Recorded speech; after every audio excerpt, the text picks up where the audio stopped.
नमस्कार, स्वागत है आपका। आप देख रहे हैं चुनावी चौपाल। आपको बता दें चुनावों का वक्त है और चुनावों के समय सुदर्शन न्यूज का ये खास कार्यक्रम, सुदर्शन न्यूज की टीम जगह जगह पर जाती है, विभिन्न विधानसभाओं में जाकर के वहां की विधानसभा का हालचाल पूछती है। आपको बता दें कि जो जनप्रतिनिधि पहले से चुन लिए जाते हैं उनके कामों का हिसाब जनता के सामने चुनावी चौपाल में सुदर्शन न्यूज के माध्यम से आपको दिखाते हैं। तो आज हमारी चुनावी चौपाल की टीम पहुंची है राकेश पांडे हमारे संवाददाता के साथ नोएडा में। देखिए क्या कुछ हाल हैं नोएडा की जनता के।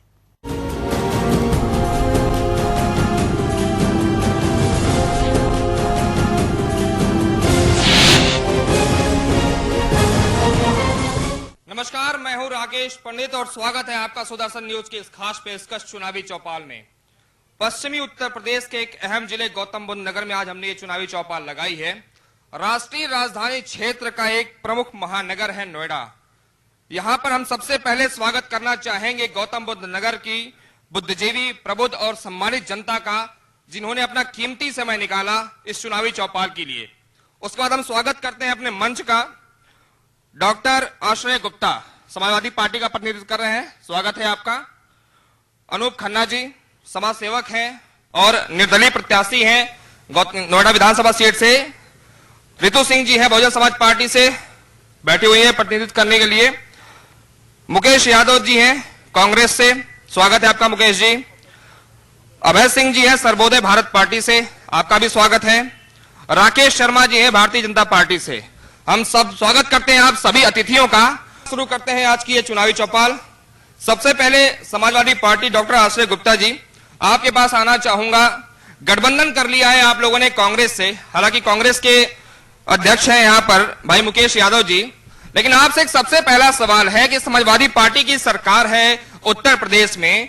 गौतम बुद्ध नगर जो जिला है वो काफी अहम है, इसलिए कि यहाँ पर इंडस्ट्रियल हब है, एजुकेशन का एक हिस्सा माना जाता है यहाँ पे। इसके अलावा दिल्ली से सटा हुआ एक महानगर है ये। उसके बाद भी यहाँ पर काफी ऐसी समस्याएं हैं जिनकी वजह से जनता को दिक्कतों का सामना करना पड़ता है। इसमें क्या कहेंगे डॉक्टर आश्रय जी?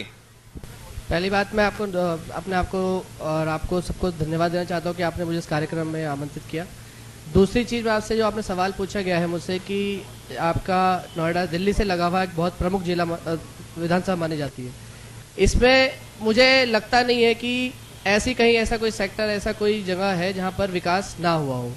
मुख्यमंत्री जी ने 4000 करोड़ रुपए नोएडा के लिए दिए गए थे और उसमें ज्यादातर सारा पैसा हम लोग का नोएडा विकास पे लग चुका है अभी तक। डॉक्टर आश्रय जी, हमने ये नहीं कहा कि सरकार पैसा नहीं दे रही है, लेकिन सरकार जो पैसा दे रही है, जो योजनाएं चला रही है, क्या जो अधिकारी बैठे हैं वो सही तरीके से उसके इम्प्लीमेशन कर रहे हैं?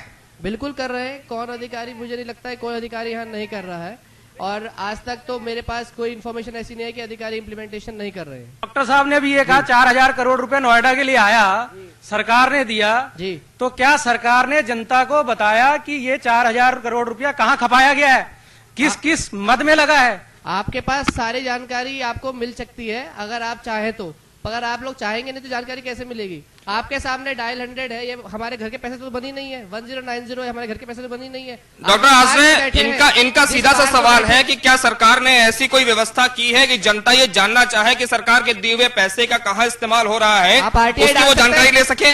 आप आरटीआई डाल के पता कर सकते हैं कि आपने कितना पैसा खर्च किया, कितना नहीं किया है। और आप सबसे पहले बता रहा हूँ मैं आपको, जिस पार्क में आप बैठे हुए हैं, शायद बसपा सरकार में ये पार्क में मिट्टी डली होती थी। हम लोग यहाँ क्रिकेट खेलते हैं जो छोटे थे यहाँ पर, और आज की डेट में आप बैठ के यहाँ सभा करवा रहे हैं। इससे बड़ी उपलब्धि आपके लिए क्या है? चलिए अनूप खन्ना जी के पास आना चाहूंगा। अनूप खन्ना जी, आप निर्दलीय प्रत्याशी के तौर पर फाइट कर रहे हैं, समाज सेवा के रूप में एक अच्छी पहचान है आपकी नोएडा के अंदर। क्या लगता है आपको कि आप इस इलेक्शन में फाइट कर पाएंगे? देखिए, ऐसा है, जब 1857 की क्रांति शुरू हुई थी तो क्रांतिकारियों को पता था कि हमें आजादी इतनी आसानी से नहीं मिल रही, फिर भी उन्होंने शहादत दी थी अपनी। मेरा सिर्फ इतना सा मुद्दा है, ये सभी लोगों के लिए है, ये जो फाइट करने जा रहा हूं मैं।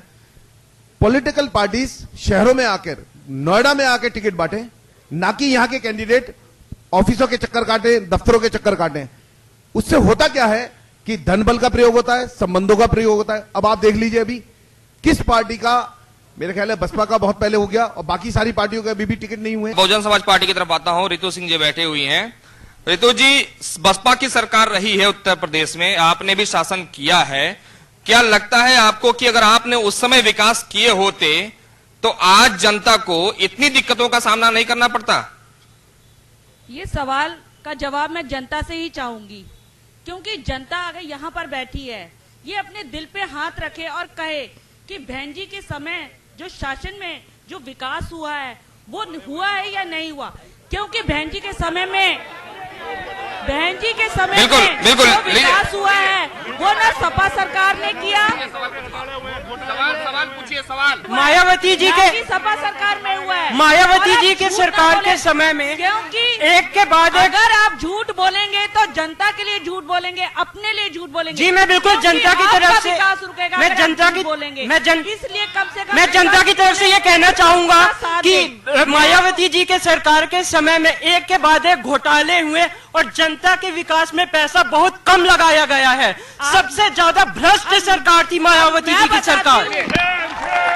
जनता देखिए, जनता जो कह रही है उसको झुटलाया नहीं जा सकता। रितु जी, जी बिल्कुल, मैं जनता के पास आना चाहूंगा। अब मैं बताऊंगी संक्षेप में सवाल करें अपना। मैं ये कहना चाहता हूं कि हमारी जो अब बहुजन समाज पार्टी की बात हो रही है, तो हमारी जो मायावती जी है वो गृह जनपद की हुआ करती थी।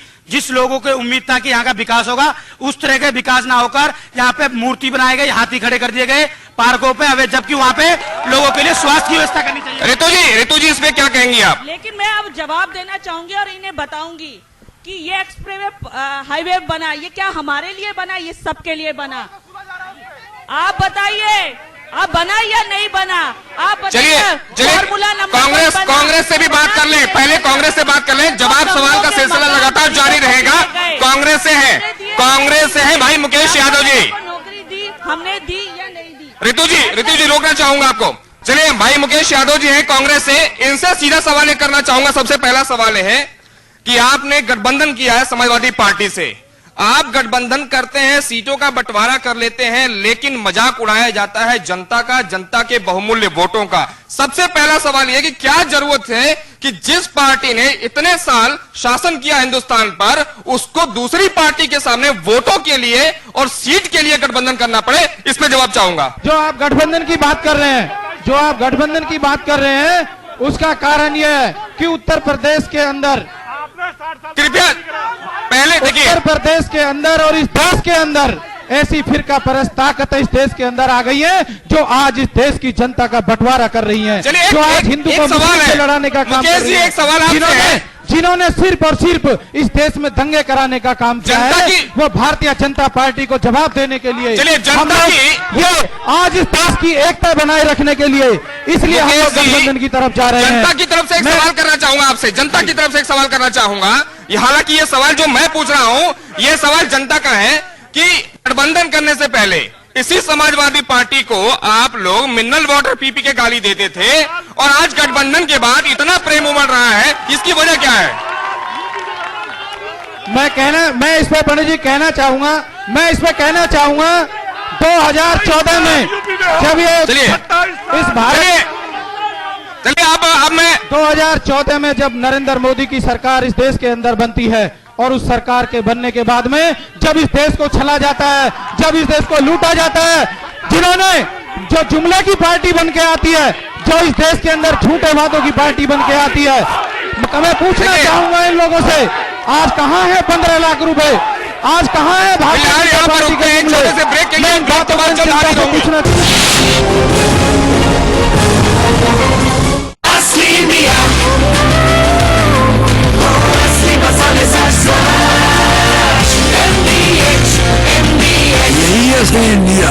लीची के गुड़। लीची गर्मियों में बहुत थोड़े समय के लिए आती है तथा यह खाने में ठंडी व मीठी होती है। इसके सेवन से आंतों की बीमारी तथा पेट दर्द दूर होती है। गर्मियों में शरीर में पानी तथा खनिज लवणों की कमी हो जाती है, तब लीची बहुत लाभ करती है। आचार्य श्री बालकृष्ण जी। ब्रेक के बाद स्वागत है आपका इस चुनावी चौपाल में। अब हम बढ़ेंगे सर्वोदय भारत पार्टी की तरफ से हैं अभय जी। अभय जी, एक नई पार्टी है ये, अभी नया उदय हुआ है इसका, किस आइडियोलॉजी के साथ आप आ रहे हैं मैदान में और क्या सोच रखा है आपने जनता के लिए? एक तो सर्वोदय भारत पार्टी के बारे में आपने पूछा। सर्वोदय भारत पार्टी लड़ाई करने नहीं आई है, हमारी संस्कृति लड़ाई के लिए नहीं है, हम चुनाव में भाग लेने आए हैं। और ये पार्टी बनी, लोगों ने फील किया, कुछ प्रोफेशनल्स ने, कुछ रिटायर्ड ऑफिसर्स ने, कि हमारा कॉन्स्टिट्यूशन शुरू होता है वी द पीपल से और शायद खत्म भी वहीं हो जाता है। चलिए अभय जी, बिल्कुल वापस आपके पास आऊंगा। भारतीय जनता पार्टी से राकेश शर्मा जी हैं। दो चीजें हैं शर्मा जी आपकी, एक तो अभी तक आप प्रत्याशी नहीं फाइनल कर पाए हैं, दूसरा सवाल कि केंद्र में भारतीय जनता पार्टी की सरकार है, केंद्र सरकार की तरफ से नोएडा की जनता के लिए, गौतम बुद्ध नगर की जनता के लिए क्या क्या सौगातें दी गई हैं? 35,000 करोड़ के काम ये गौतम बुद्ध नगर में आपके इससे हो रहे हैं। इसमें देखिए जे और एयरपोर्ट भी है इनमें। चलिए शर्मा जी, अब जनता के पास वापस आता हूँ। जनता आपसे सवाल करेगी। मेरा सवाल है समाजवादी पार्टी के यहाँ जो बैठे हैं उनसे सवाल है। मैं इनसे पूछना चाहता हूँ, जब ये विकास विकास चिल्लाते हैं और कांग्रेस चिल्लाते हैं, तो इन्हें कांग्रेस नाम की बैसाखी की जरूरत क्यों पड़ी? चलिए बहुत संक्षेप में जवाब चाहूंगा कि बैसाखी की जरूरत क्यों पड़ गई है समाजवादी पार्टी को? दिल पे हाथ रख के बात करें कि मोदी जी ने क्या काम किया है और अखिलेश यादव जी ने क्या काम किया है। आज तक सिर्फ और सिर्फ विकास के मॉडल पे अखिलेश यादव जी ने काम किया है। आपके मोदी जी ने सिर्फ जुमलेबाजी पे काम किया और किसी बात पे काम नहीं किया। अखिलेश जी वैकेंसीज तो निकालते हैं पर उस पे भी स्टे लगवा देते हैं, किसको नौकरी देते हैं ये बताइए।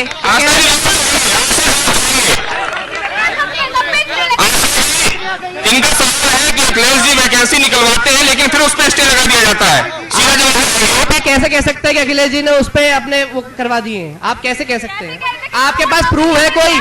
नोएडा की बात करें तो औद्योगिक नगरी है, काफी इंडस्ट्रीज है यहाँ पर, यही इसकी पहचान भी है। नोएडा एंटरप्रेन्योर एसोसिएशन से वीके सेठ जी हमारे साथ हैं। वीके सेठ जी, केंद्र में भाजपा की सरकार है, उत्तर प्रदेश में समाजवादी पार्टी की सरकार है। उद्योगपतियों के लिए, एंटरप्रेन्योर्स के लिए, दोनों में से कौन सी सरकार ने क्या किया है? क्या आप संतुष्ट हैं इनसे या कुछ सवाल है आपके? हमारा सबसे बड़ा इंडस्ट्रियल सेक्टर है, जिसको भी जाना है नोएडा अथॉरिटी में जाना है। नोएडा अथॉरिटी में कितनी करप्शन है, क्या हालात चल रहे हैं, ये सब पार्टियां जानती हैं और हर मेंबर यहाँ का जानता है। आज तक किसी नेता ने आके कभी जाके कोशिश करी है कि नोएडा अथॉरिटी में जाएं और लोगों की समस्या को सुने? कोई इसके बारे में सुनने को तैयार नहीं है। डॉक्टर ओझा जी, बहुत अच्छा सवाल है कि सपा की सरकार है उत्तर प्रदेश में और केंद्र में है शर्मा जी भारतीय जनता पार्टी की सरकार। क्लैश है दोनों के अंदर और उस क्लैश की वजह से नुकसान हो रहा है एंटरप्रेन्योर्स का। जवाब पहले आशा गुप्ता जी से आऊंगा, फिर शर्मा जी के पास आऊंगा। आशा जी, सीधा जवाब। जैसे कि हमारे सर ने सवाल बोला कि हम लोग की आज तक हमने समाजवादी पार्टी की और अथॉरिटी में बहुत बड़ा करप्शन है, जैसे कि सर बता रहे हैं। मुझे लगता नहीं है कि जो करप्शन ये लोग कह रहे हैं, ये लोग इसके लिए आवाज भी उठाते हैं, नहीं उठाते हैं। जो एंटरप्रेन्योर्स हैं, हम काफी लोग एंटरप्रेन्योर हमारी पार्टी से भी जुड़े हुए हैं और हाल ही में भी विपिन मल्लन जी बीजेपी ज्वाइन करी उन्होंने, वो भी नोएडा वो अलग मुद्दा है। विपिन मल्लन जी बीजेपी ज्वाइन करी है, वो अलग मुद्दा है। बता रहा हूँ, वो इंडस्ट्रियल एसोसिएशन के बहुत बड़े यहाँ पर सबके अच्छे वाले वो माने जाते हैं कि इंडस्ट्रीज में उनका अच्छा होल्ड है। उन्होंने आज तक तो हमें पता नहीं कि शिकायत करी है नहीं करी है, तो अगर ये लोग भी शिकायत करेंगे तभी हम लोग को अवगत होगा कि वहाँ पे करप्शन हो रहा है या नहीं हो रहा है। सीधा जवाब चाहूंगा, केंद्र में भारतीय जनता पार्टी की सरकार है, सांसद है गौतम बुद्ध नगर से डॉक्टर महेश शर्मा जी। एयरपोर्ट की बात की है वीके सेठ जी ने, आज तक गौतम बुद्ध नगर को एयरपोर्ट क्यों नहीं मिला? डॉक्टर महेश शर्मा जी, जेवर इंटरनेशनल एयरपोर्ट बनाने के लिए केंद्र सरकार द्वारा मंजूरी अनुमानित लागत रुपया 12,000 करोड़ एवं प्राधिकरण से भी एयरपोर्ट बनाने की एनओसी स्वीकृत, वर्तमान में रक्षा मंत्रालय से स्वीकृति प्राप्त है। ये सब 35,000 करोड़। इस पे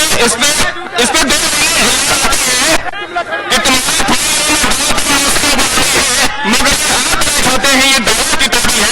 फसलों की बात की जाए, जनता धरातल पे योजनाओं को देखना चाहती है और फाइलों की बात कर रहे हैं। फाइलें लगातार जनता देखती आ रही है। चलिए मैं वापस जनता के पास आना चाहूंगा। सवाल करें, सीधा सवाल और सीधा जवाब। जी पूछिए, सवाल किससे आपका क्या है? खड़े हो जाइए। मेरा सवाल सीधे कांग्रेस से है कि कांग्रेस अभी कुछ दिन पहले 27 साल यूपी बिहार के नारे दे रही थी और आज उसी यूपी बिहार करने वाला समाजवादी पार्टी के साथ गठबंधन करना चाहती है चंद वोटों के लिए, चंद सीटों के लिए।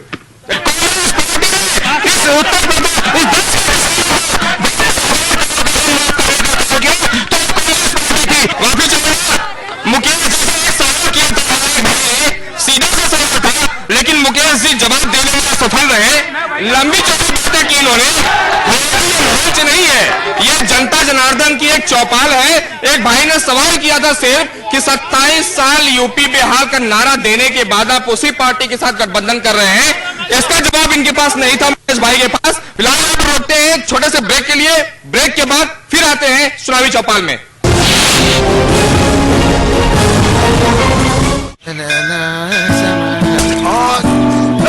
छुटपुट बूंदों सी कहीं मस्ती की बौछार सी, जज्बातों के आसमां में मन मौजी कुछ बादलों सी, आसमां से उतरी खुशियों की छतरी, आसमां से उतरी 8 करोड़ लोगों के लिए हर रोज वीडियो कॉल खुशियों की छतरी।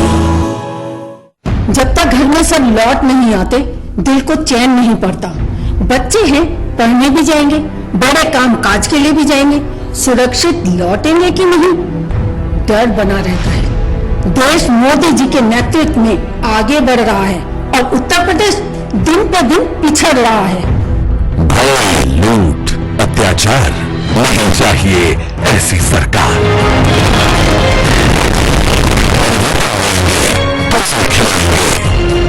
भाजपा को वोट दें।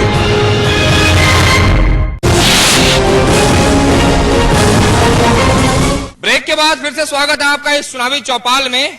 काफी गर्मा गर्म बहस चल रही है यहाँ पर जनता जनार्दन और जनप्रतिनिधियों के बीच में।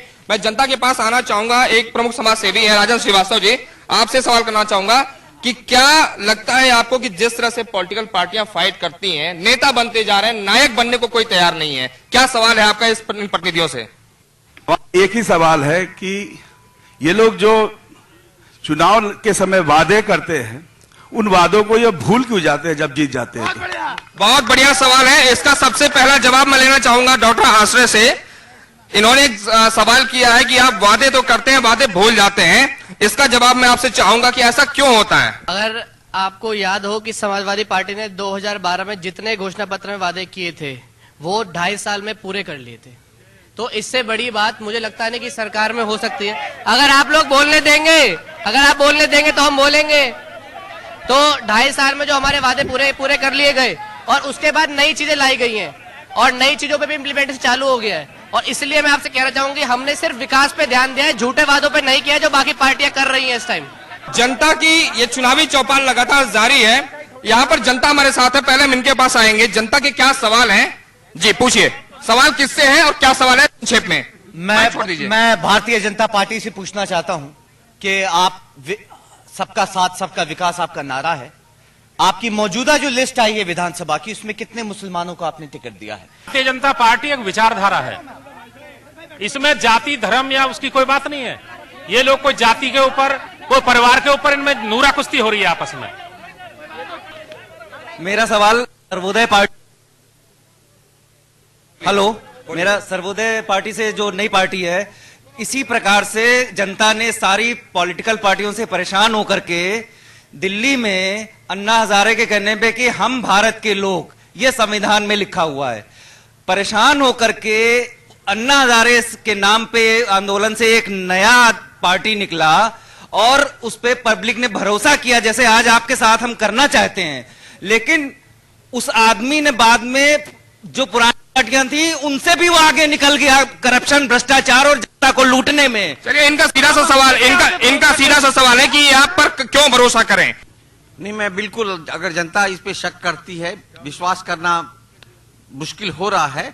ये सबसे बड़ी जो आपने मूवमेंट कहा, अन्ना हजारे जी के मूवमेंट से बना पार्टी और उसकी फेलियर के चलते ये एक शक शुबहा का जो वातावरण बन गया है, ये सबसे बड़ी फेलियर है उनकी। अब 20 साल 25 साल तक जब तक लोग ये याद रहेगा कि आम आदमी पार्टी ने लोगों को धोखा दिया है, जो भी मतलब उनके अपने वादा खिलाफी किया, तब तक सच में शक रहेगा। ठीक है, एक अपील है इनकी जनता से। अनूप खन्ना जी कुछ कहना चाहते हैं। अनूप जी क्या कहना चाहते हैं आप जनता से? बड़ा दुख का है कि इतनी हो हल्ले के बाद भी हमने मूलभूत जो हमारी समस्या है उनके ऊपर कभी बात नहीं करी। यही पार्लियामेंट में होता है, यही विधानसभा में होता है, शोर शराबा मच के हमारी सारी समस्या वहीं दबके रह जाती हैं। मैं आपसे निवेदन करना चाहूंगा, हमारी मूलभूत सुविधाएं रोटी, कपड़ा और मकान। हमने एक पायलट प्रोजेक्ट शुरू करा, फॉर एग्जाम्पल 5 रुपए में खाने का और 10 रुपए में हम कपड़े दे रहे हैं। राजन श्रीवास्तव जी यहां पर बैठे हुए हैं, मैं साधुवाद दूंगा इनको कि इन्होंने भी शुरू करा उसको और बहुत अच्छी तरह से, जो मैं दे रहा था उससे भी कहीं ज्यादा अच्छा इन्होंने करने की कोशिश करी। हम एक ऐसा एटमॉस्फेयर क्यों नहीं दे रहे कि आज मैंने कुछ शुरुआत करी, इन्होंने उससे ज्यादा करी और इनका एग्जाम्पल लेके और आगे करें। मैं चैलेंज करता हूं, सेठ साहब यहां पर बैठे हुए हैं हमारे, एनईए में इन्होंने निःशुल्क जांच सुविधाएं दी हैं, ब्लड वगैरह की, एक्सरे वगैरह, बहुत कुछ इन्होंने सुविधा दी है। हम लोग क्रिएटिव बात कहीं नहीं कर रहे हैं, इसने इतने खा लिए, इसने इतने खा लिए। मेरी लड़ाई सिर्फ इसी बात की है। आज मैं आप लोगों से कहता हूं, या सारी पॉलिटिकल पार्टीज बैठी हैं, राजन जी भी बैठे हैं, आप भी बैठे हैं, हम ऐसे रोटी कपड़े के 25 स्टोर शहर में खोलेंगे। आप लोग विधायक निधि से खोलें या अपनी पैसे से खोलें, इनमें से कोई पॉलिटिकल पार्टी भी कह के दिखा दे। मैं तो करके दिखा रहा हूं, पिछले 2 साल से कर रहे हैं हम लोग इस काम को। ये सिर्फ कह के दिखा दें, जनता का कितना भला होगा, कपड़ा भी मिलेगा, रोटी भी मिलेगी। उसके बाद आप कुछ करते रहिए, शोर मचाइए, कुछ करिए, लेकिन ये जरूरी है हमारे लिए। बहुत बढ़िया अनूप खन्ना जी ने सीधी सी बात कही है कि जनता के हितों की बात की जाए, शोर शराबे में कहीं जनता के जो मुद्दे हैं, जनता की जो समस्याएं हैं, वो ना गुम हो जाएं। महिलाएं बैठी हैं सामने, हम इनके पास भी आएंगे। क्या कहना चाहेंगी आप? मेरा सवाल रितु जी से है। जैसे कि पहले बसपा की सरकार थी, वो खुद एक महिला थी, लेकिन इस क्षेत्र में महिलाओं को ऊपर उठाने का काम क्यों नहीं किया बहन मायावती ने? मैं उनसे सवाल करना चाहूंगी। चलिए रितु जी, बहुत सीधा सा सवाल है कि उत्तर प्रदेश में बहुजन समाज पार्टी की सरकार रही है, उसकी सुप्रीमो रही है मायावती, उसके बाद भी महिलाओं के उत्थान का काम नहीं किया गया, उनकी एम्पावरमेंट के लिए काम नहीं किया गया। मैं आपको बताना चाहूंगी, बहन जी ने जितना भी महिलाओं के लिए काम किया, किसी भी पार्टी ने नहीं किया। जिस समय बहन जी की सरकार थी, उस समय महिलाएं सुरक्षित थी, सबसे बड़ी है सुरक्षा, और लाखों महिलाओं को बहन जी ने नौकरी दी, स्कूल में एडमिशन दिए। जब लड़की पैदा होती थी तो उसको 20,000 रुपए जमा करके, जो बाद में 18 साल पे उसको उससे ज्यादा मिलने थे। तो ऐसी बहुत सारी स्कीम बहन जी ने चलाई। मेरे को सपा सरकार से एक वो पूछना था कि इन्होंने बहुत सारी वो निकाली कि जैसे कि विधवा योजना पेंशन निकाली, कितनी विधवाओं को इन्होंने पैसे लेते हुए देखा है। बीच में सारे ही करप्ट इंसान उसको खा जाते हैं, एक विधवा को उसका अपना हक तक का नहीं मिलता है। चलिए डॉक्टर आश्रय जी, बहुत सीधा सा सवाल है, अच्छा सवाल किया है, जवाब चाहेंगे? मैं आपने मुझसे पूछा है, मैं आपसे ये चीज पूछूंगा कि आपने कितने विधवाओं को पेंशन फॉर्म भरवाया या दिलवाया? मेरी खुद मम्मी है, उनको 1 साल हो गए, मेरे पापा को एक्सपायर हुए, आज तक वो पैसे ही नहीं मिले। डॉक्टर आश्रय, दर्द है, पारिवारिक दर्द है, जवाब चाहेंगे सीधा आपसे? दुख की बात है, और मैं इस प्रकरण में खुद ही अपने आप इन्वॉल्व होकर इस पे पता करूंगा कि क्या मामला रहा। यही तो समस्या है कि जब समस्याएं सामने आती हैं तब आप दुख जताते हैं, उसके पहले आप ध्यान नहीं देते। मैं आपसे ये बात कहना चाहूंगा, इन्होंने 1 साल में अगर फॉर्म भरा था तो इन्होंने की अप्रोच करी या नहीं करी वहां पर? चलिए जनता के पास दोबारा आते हैं, जनता के पास दोबारा आते हैं, बिल्कुल जनता के पास आते हैं जी, खड़े हो जाइए। मैं 55 सेक्टर का ही रहने वाला हूं। मैं आप सभी पार्टियों से ये जानना चाहता हूं, नोएडा को फ्री होल्ड प्रॉपर्टी का दर्जा कब मिलेगा? ये सब पावर अटॉर्नी में 55 और 56 में अभी भी बहुत से ऐसे हैं जिनकी रजिस्ट्री नहीं हुई, और जो बहुत ओल्ड एज में चले गए हैं उनको अपने आगे नॉमिनी करना है अपने बच्चों को, जिनके 2 बच्चे 3 बच्चे, वो कैसे करें? क्योंकि ये फ्री होल्ड प्रॉपर्टी नहीं है, इसको ये फ्री होल्ड कब तक होगा? डॉक्टर आश्रय जवाब चाहेंगे आपसे? सर, शायद ये हमारे घोषणा पत्र में आज हो गया है कि 5 साल पहले क्यों नहीं हुआ? इसका प्रस्ताव 5 साल पहले क्यों नहीं हुआ डॉक्टर आश्रय? किसी ने मांग नहीं उठाई थी पहले? क्यों? किसी ने मांग नहीं उठाई थी पहले? क्षेत्र विधायक ने उठाई, समस्या 5 साल से यहाँ क्षेत्र विधायक है, सांसद है, और आज तक अगर ये लोग फिर भी हमें ब्लेम करते हैं तो वो बनाए क्यों गए बीजेपी के सांसद और क्या बोलते हैं विधायक? आप सेक्टर 19 में महेश शर्मा छोटी सी क्लिनिक से आज पूरे देश में इतने बड़े बड़े हॉस्पिटल बना लिए, क्या इससे बड़ा भ्रष्टाचार किसी विधायक या सांसद ने किया? आप देखिए रितु जी,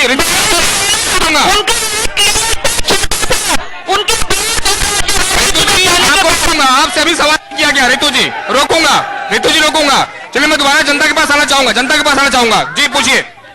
भाई साहब, समाजवादी वालों से मैं ये पूछना चाहती हूँ कि जो आप अपने परिवार को नहीं संभाल पा रहे, वहाँ लड़ाई हो रही है, आप जनता को क्या संभालेंगे? दूसरी बात, हिंदू मुसलमान की बात कांग्रेस करती है, और सरदारों के साथ सिख समाज के साथ 84 में क्या हुआ उसका जवाब नहीं। तो उन लोगों को सजा से बिलोंग करती हूँ, मैं बोलती हूँ सजा नहीं है। डॉक्टर आश्रय, इन्होंने एक सवाल किया है, जवाब चाहेंगे आपसे संक्षेप में? देखिए इनका भी परिवार होगा, इनके घर में भी छोटी मोटी लड़ाइयां होती हैं। अगर आप ये चीज मीडिया खुलेआम दिखा रही है तो इसमें हमारी कोई गलती नहीं है। आपसी मतभेद हर परिवार में होते हैं। क्या बीजेपी में परिवार मतभेद नहीं है? बीजेपी की सीट क्यों डिक्लेयर नहीं हो रही है? कल नामांकन का आखिरी दिन है, आज तो बीजेपी की सीट क्यों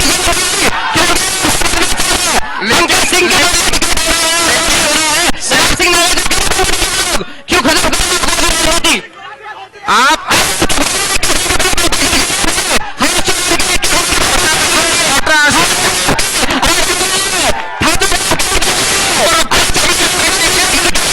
फिर हाजिर होते हैं चुनावी चौपाल में।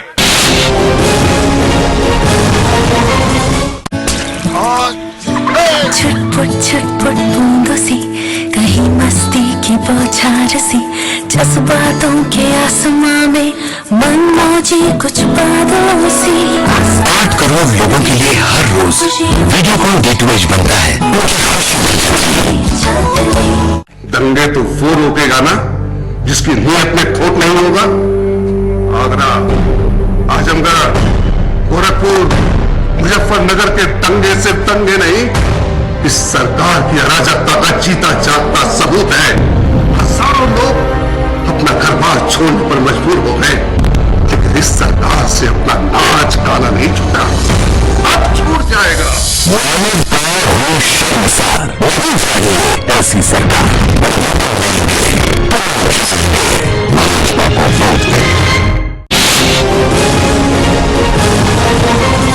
बहुत अच्छी चुनावी चौपाल रही आज गौतम बुद्ध नगर में। चलते चलते सुदर्शन न्यूज एक सवाल करना चाहता है जो मंच पर बैठे हैं। शर्मा जी, सबसे पहला सवाल आपसे कि जनता आपको वोट क्यों दे? हमारे जो माननीय प्रधानमंत्री मोदी जी हैं बहुत ही विकास पुरुष हैं, और एक भी कोई घोटाला या किसी तरह का कोई भी बता दो हमारी सरकार पर किस तरह, ये सब विकास की तरफ ही चलेगा मामला। जनता आपको वोट क्यों दे? 2 शब्दों में जवाब। इसलिए दे कि हमारी जो प्राथमिकता है बैक टू बेसिक्स, हम बड़ी बड़ी बात नहीं करते हैं मेट्रो और एक्सप्रेसवे की। प्राथमिक शिक्षा, प्राथमिक स्वास्थ्य, पानी का साफ पानी, पीने का पानी, सफाई, शौचालय। आप गठबंधन कर चुके हैं समाजवादी पार्टी के साथ, जनता वोट क्यों दे? संक्षेप में जवाब चाहेंगे। जनता कांग्रेस पार्टी को वोट इसलिए देगी, कांग्रेस पार्टी हमेशा, कांग्रेस पार्टी को या गठबंधन को? मैं दोनों की ही बातें करूंगा। जब गठबंधन पे है तो मैं अपनी कांग्रेस पार्टी की बात करूंगा कि कांग्रेस पार्टी हमेशा से आम आदमी की पार्टी रही है। गरीब की बात कही है उसने, किसान की बात कही है, मजदूरों की बात कही है, देश को एक रखने की बात कही है। रितु जी, आखिरी सवाल है सुदर्शन न्यूज का। जनता की तरफ से यह सवाल है कि जनता आपकी पार्टी को, आपके प्रत्याशियों को वोट क्यों दे? देखो, ये बात मैं नहीं मानती, ये पूरी जनता और मीडिया भी बार बार चैनल पे ये कहती है कि बहन जी का जो लॉ एंड ऑर्डर था वो सबसे अच्छा था, महिलाएं सुरक्षित थी, तो लोगों को सबसे ज्यादा सुरक्षा चाहिए। तो सुरक्षा के लिए कम से कम बहन कुमारी मायावती जी को वोट देना होगा और उन्हें सत्ता में लाना होगा। धन्यवाद। अनूप खन्ना जी, जनता आपको वोट क्यों दे? देखिए, जैसे मैंने कहा, ये लड़ाई समाज सेवी चुनना है या आपने एक नेता चुनना है। पिछले 25 साल का कैरियर मेरा आपके सामने है समाज सेवा का, और जैसे मैंने बताया कि एक पायलट प्रोजेक्ट मैं ऑलरेडी कर रहा हूं, 5 रुपए में खाना और 10 रुपए में कपड़ा, और जैसे वादा कराया कि 25 जगह हम लोग इसे और आप लोगों के सहयोग से ही लॉन्च कर देंगे। तो बेसिक जो समस्या है रोटी और कपड़े की, वो मैं सॉल्व करने जा रहा हूं। जनता आपको वोट क्यों दे? सर, मैं अभी जो टॉपिक हमारा चुनावी चौपाल नोएडा के बारे में है, तो मैं नोएडा के बारे में, जो जनता है नोएडा की, बाहर से विदेश से कोई आई नहीं ना, सैफई से कोई आई है, तो इसलिए छोटी सी बात कहूंगा कि जितना विकास नोएडा में पिछले 5 साल से हुआ है, चाहे वो मेट्रो हो, एलिवेटेड रोड हो, बालिका इंटर कॉलेज हो, 1090 हो, डायल 100 हो, और कोई भी तमाम उपलब्धियां हो, मुझे लगता है साइकिल ट्रैक है, इतने बड़े साइकिल ट्रैक बना दिए हैं, अंडरपास बना दिए, नारी निकेतन बना दिया है। ये सब हमने अपने लिए तो नहीं बनाई नहीं कि हम लोग बैठेंगे वहां बैठे खाएंगे, ये सब जनता के लिए, और जनता ही इसका लाभ उठाएगी। और सब जनता तय कर चुकी है कि विकास के लिए वोट करना है और साइकिल को ही वोट देगी। बहुत बहुत धन्यवाद जनप्रतिनिधियों का और यहाँ की सम्मानित जनता का। फिर मिलेंगे चुनावी चौपाल लेकर किसी और जिले में, किसी और विधानसभा में। तब तक के लिए मुझे और मेरी टीम को दीजिए इजाजत। जय हिंद।